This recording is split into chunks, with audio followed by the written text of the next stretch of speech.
On November 22nd, 1963, a young journalist living in Colorado, a man who was to make a prominent impact on American culture in the next 2 decades, received a knock on his door.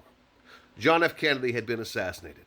And back in those days, what you did is you told people around you. You didn't have necessarily the radio and the television blaring. You didn't have the internet. You certainly didn't have that.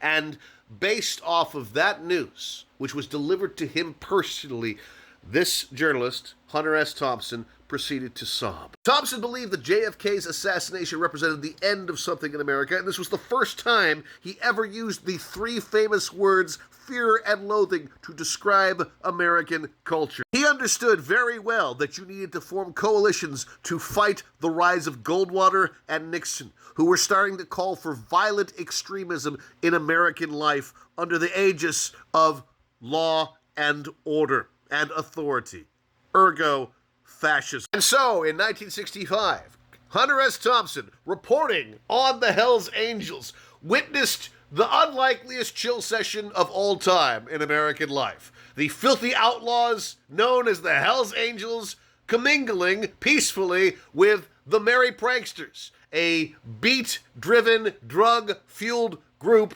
led by Ken Kesey. This get-together between the 2 unlikeliest groups in American culture was a direct threat to mainstream culture, ergo Republicans and Democrats. A direct threat to authority, right? You couldn't have that in the 60s, much less any subsequent decade, if you wanted to control the population of America, right? When the people in power, both parties, say that TikTok must be banned, when you have money offered to course influencers telling us not to talk with each other, not to actually chill like this. Well, the truth of the matter is that most of you are now trained to scold your finger, find the main character, and not actually talk and listen to each other. The people in power do not want anything along the lines of what Hunter S. Thompson witnessed in 1965. Remember this Purple Revolution guy from last year? He initially got through to all of you, because at the end of the day, we actually do want to talk with each other. But the guy ended up crashing out big time, and something like this, albeit online,